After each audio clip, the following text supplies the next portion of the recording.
Bismillahirrahmanirrahim. Alhamdulillahi rabbil alamin. Lahul hamdu wa lahul fadlu wa lahus sana'ul hasan.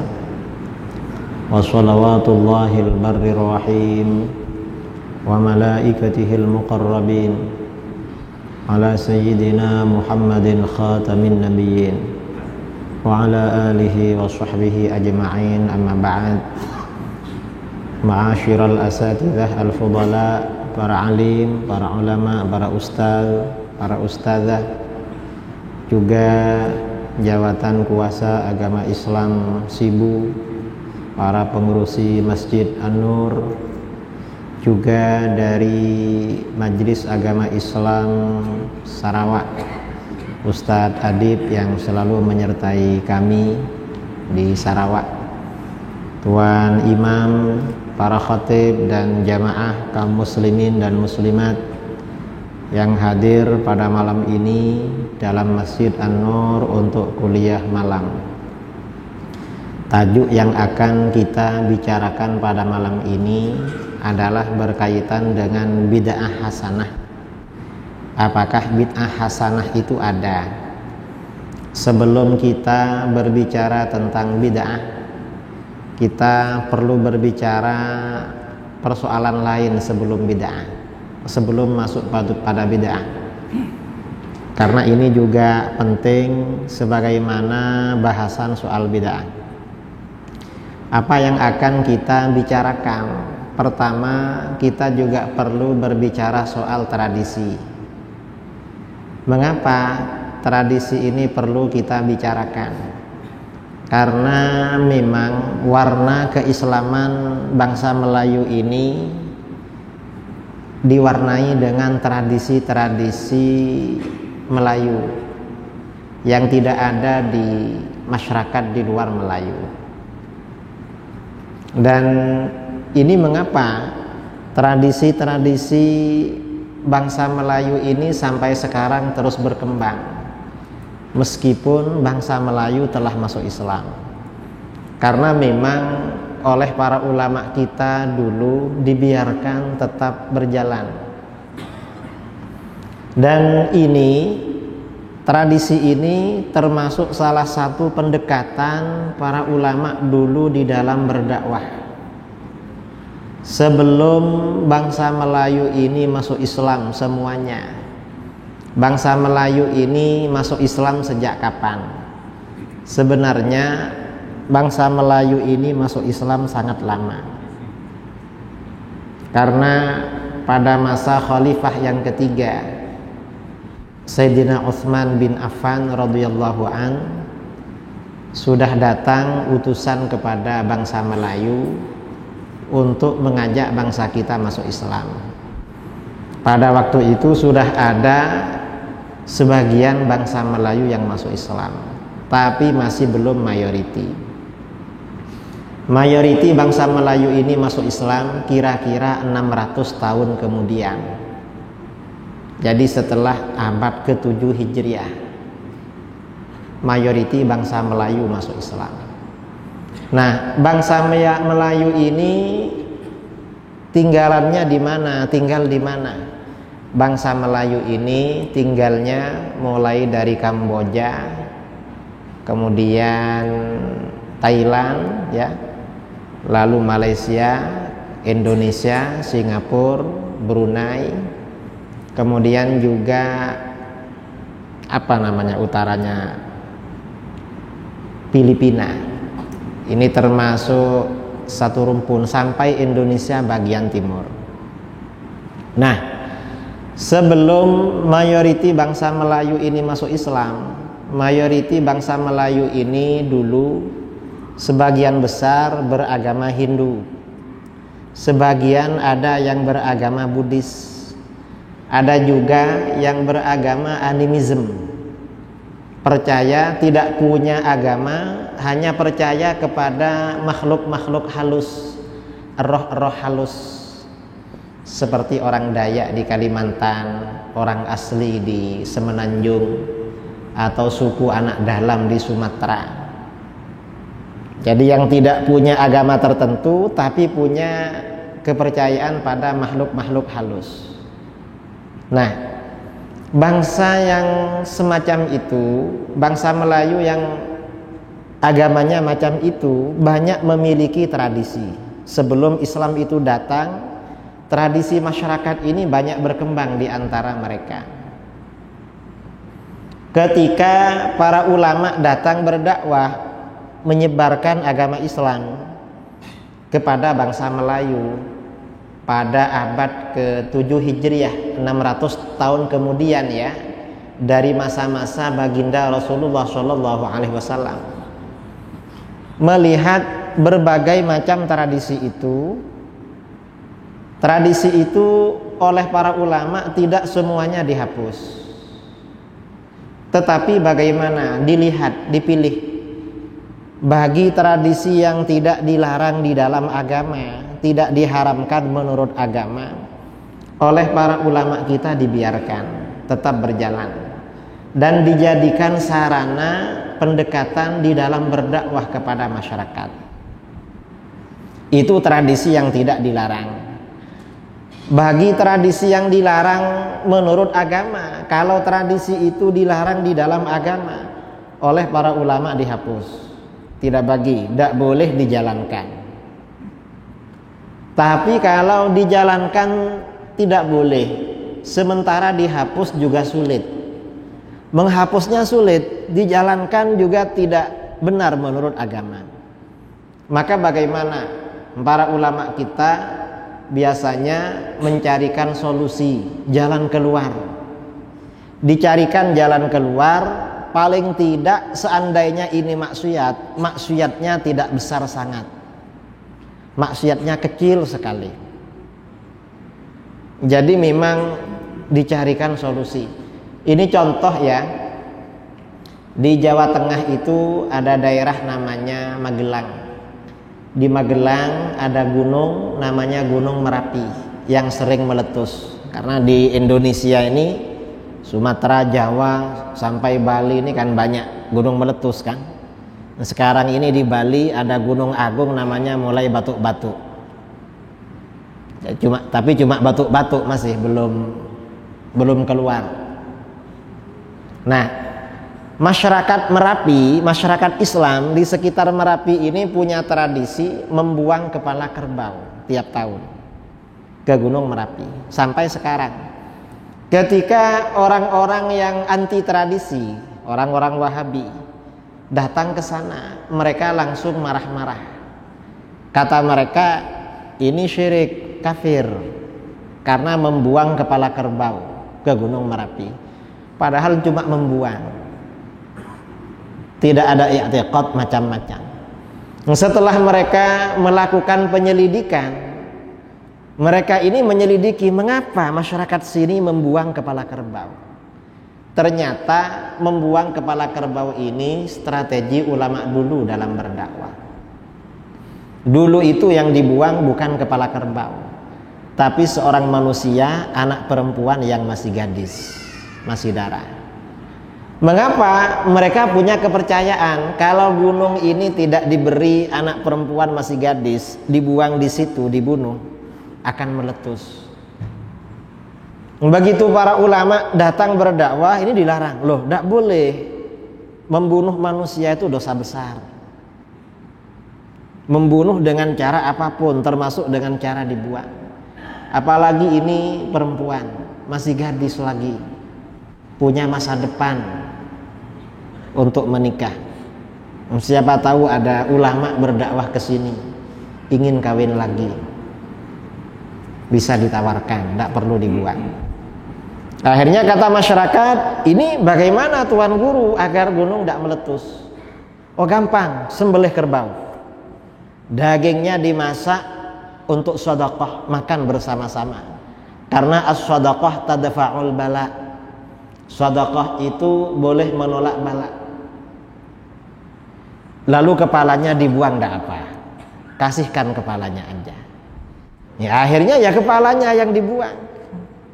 Ini oleh apa? Kepalanya dibuang, dan sampai sekarang.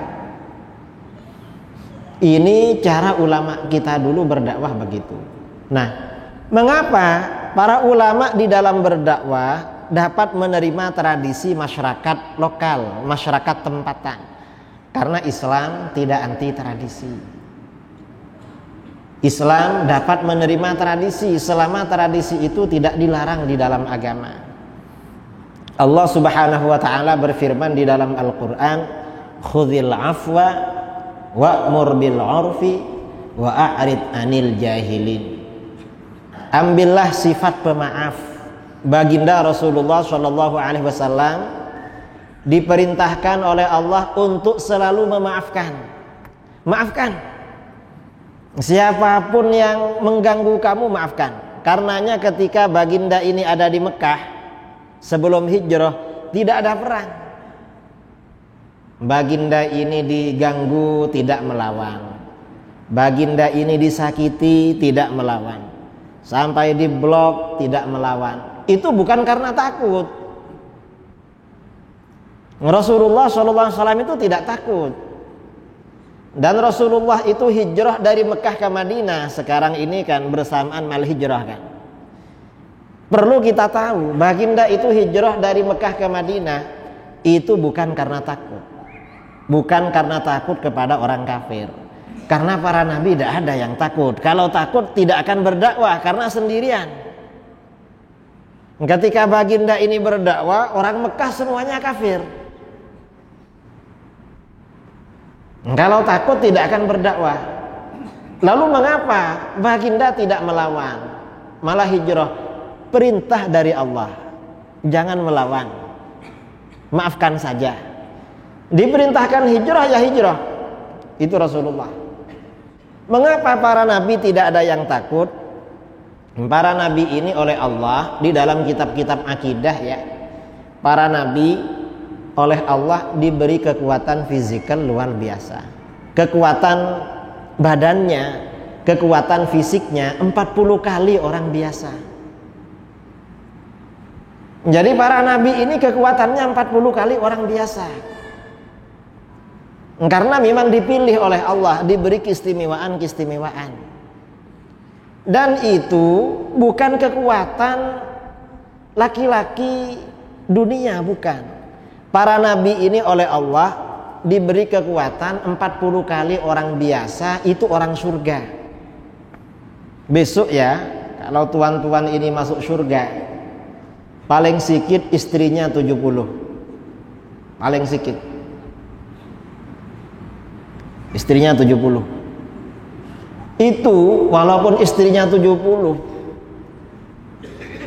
dikerjakan terus, tidak capek. Tidak capek, tidak lelah, tidak loyo, masih tahan. Para nabi itu 40 kali orang macam itu. Gimana kira-kira kekuatannya? Cuma ya karena oleh Allah diperintahkan maafkan, ya sudah dimaafkan. Karena itu bagian dari kesempurnaan para nabi. Kemudian di dalam ayat ini wa'mur bil 'urfi.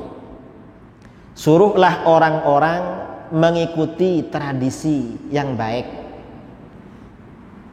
Perintahkan, suruh masyarakat itu mengikuti tradisi mereka yang baik. Uruf di sini kata para ulama, Al-Imam Abul Muzaffar As-Sam'ani di dalam kitabnya Qawaati'ul Adillah, beliau mengatakan wal muradu bil 'urfi ma ya'rifuhun nas wa yata'arafunahu fi ma bainahum. Yang dimaksud dengan uruf, tradisi, adalah sesuatu yang telah dikenal oleh masyarakat dan mereka jadikan tradisi di antara mereka. Itu uruf. Jadi apa-apa yang dikenal dan menjadi kebiasaan, itu namanya tradisi.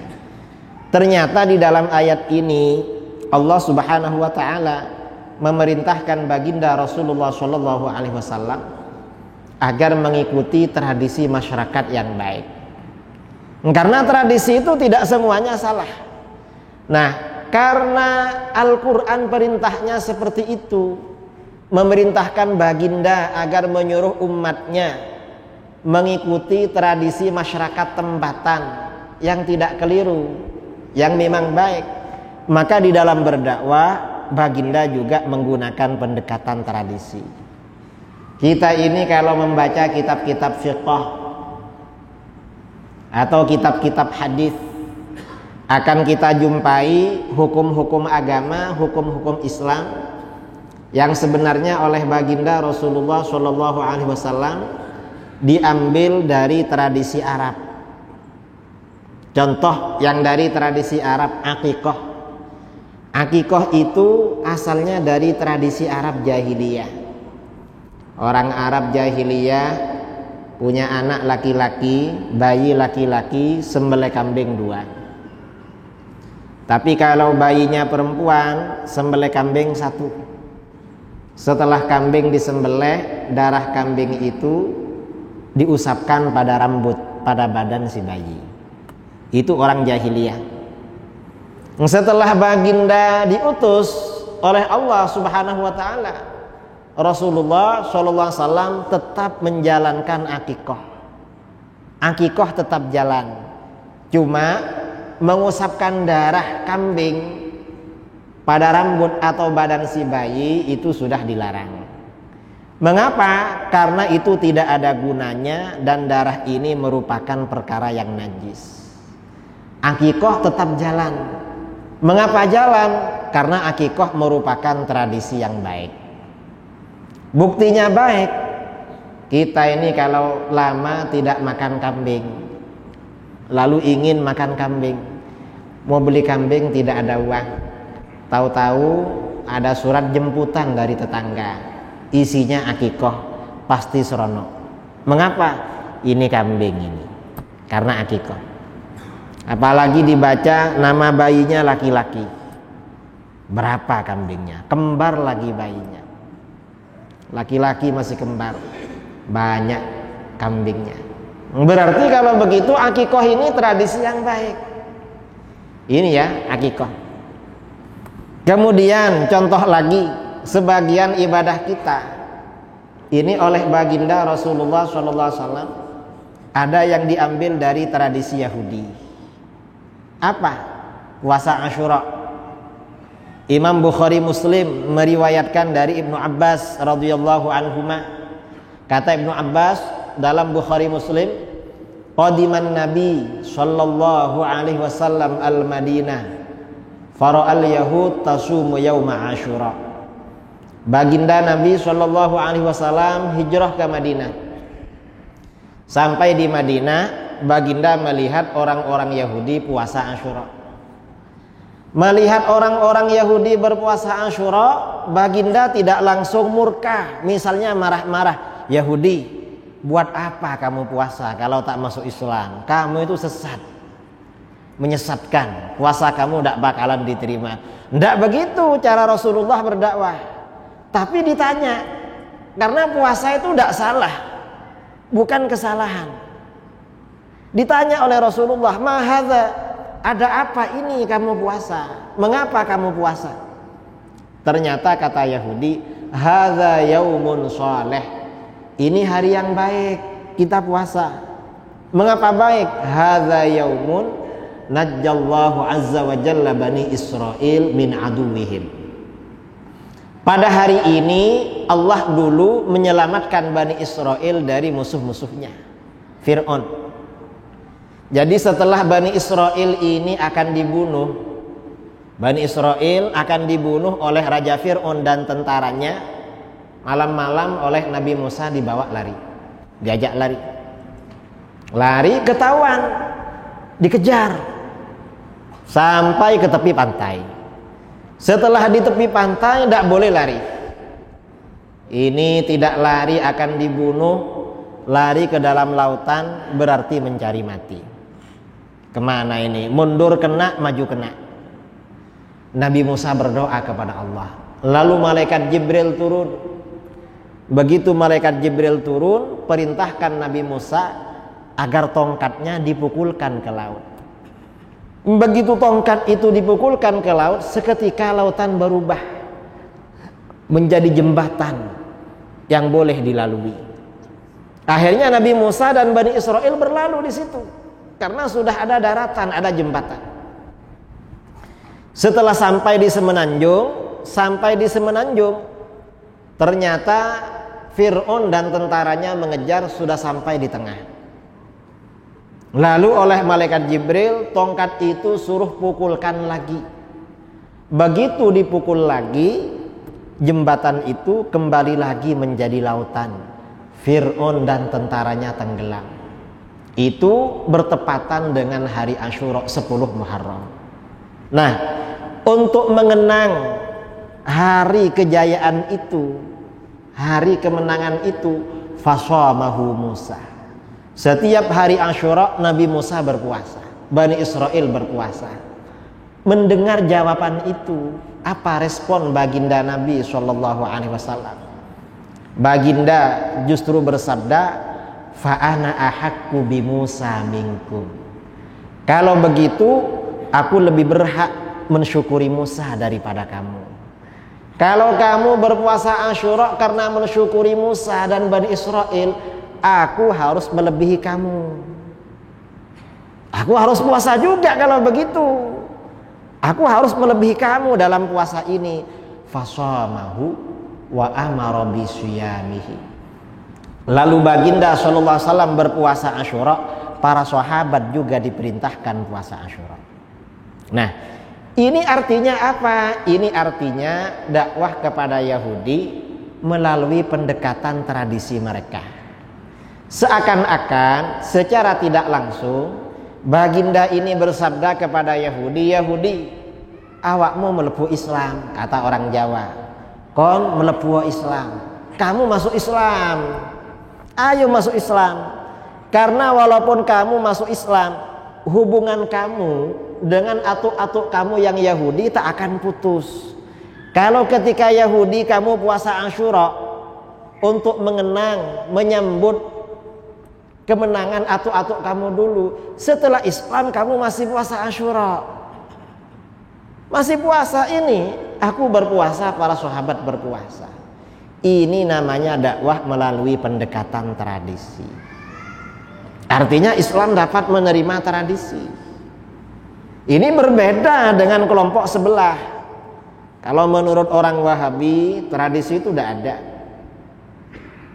Dan setiap ada amalan sunnah yang kita lakukan dianggap tradisi, padahal sunnah. Ini contoh ya. Mereka tentang tahlil. Kalau ada orang mati, kalau di Jawa atau di Kalimantan Tengah, Kalimantan Selatan, Kalimantan Barat, entah di sini, umat Islam biasanya tahlil 7 hari. Di sini ada, sama ya, tahlil 7 hari. Kata orang Wahabi, tahlil 7 hari itu haram. Mengapa?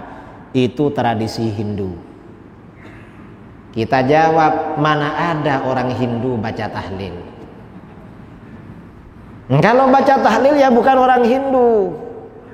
Kata mereka, bukan tahlilnya, apanya? Kendurinya, bagi makan pada orang. Loh, memangnya kenapa bagi makan? Itu tradisi Hindu. Hindu itu orang kafir. Meniru orang kafir haram. Karena ada hadis, man tasyabbaha biqaumin fahuwa minhum. Barang siapa yang menyerupai suatu kaum, maka berarti dia termasuk bagian dari mereka. Meniru orang kafir haram. Jawaban kita, hadisnya benar, cuma cara pemahaman kamu yang tidak benar. Mengapa tidak benar? Kata para ulama, mengikuti tradisi agama lain itu haram, syaratnya ada 2. Pertama, ayyakunal fi'lu madhmuman fi syar'i. Perbuatan yang kita tiru itu harus perbuatan tercela, perbuatan yang jelek menurut agama. Kalau perbuatan yang kita tiru itu bukan perbuatan jelek, tidak masalah kita tiru. Kita ini bagi kuliah pakai mikrofon, ya, pakai mikrofon, kadang pakai proyektor. Cuma ini tadi laptop saya laptop lama, jadi kabelnya tidak boleh masuk. Belum sempat beli yang baru. Nantilah mudah-mudahan beli lagi yang baru, biar boleh masuk. Ada yang baru lupa tak dibawa. Ini dari mana? Mikrofon ini dari mana asalnya? Apa dari Arab? Bukan dari Arab. Yahudi yang buat dulu. Proyektor di masjid ini sudah ada. Dari mana? Itu Yahudi pula. Lalu mengapa kita pakai? Ya tidak masalah kita pakai. Karena ini seronok. Kita ini senang kalau pakai ini. Saya dulu waktu belajar di British, di Inggris, masuk ruang kuliah, waktu itu proyektor ini masih belum ada di Indonesia, Malaysia. Masih baru-baru berkembang. Setelah tahun 2000-an. Masuk ruang kuliah, ada proyektor, kemudian ada apa ya? Layar itu ya. Saya pikir ini wayang ini. Karena saya pegang ini kok lembut. Bukan papan. Mau dibilang papan, ini lembut. Saya pikir ini wayang. Wah, ini seronok kuliah di sini. Bisa tengok film tiap hari. Profesor bawa laptop. Ini kira-kira film apa ini? Setelah dibuka, ternyata PowerPoint. Kita ini balik ke Indonesia, bagi kuliah di masjid pakai mikrofon, pakai proyektor, PowerPoint. Meniru orang Yahudi. Ya tidak masalah. Karena ini bukan perbuatan tercela, bukan perbuatan jelek. Itu yang pertama. Yang kedua, kata para ulama, meniru tradisi kebiasaan agama lain itu haram, syaratnya ayyakuna biqasdit tasyabbuh. Orang yang meniru itu memang tujuannya untuk menyerupai mereka, menyerupai agama lain. Kalau tidak ada tujuan itu ya tidak masalah kita meniru. Karena memang Islam ini tidak anti tradisi. Nah, karena Islam ini dapat menerima terhadap tradisi, maka kata para ulama ya, la yambaghil khuruj min adatin nas illa fil haram.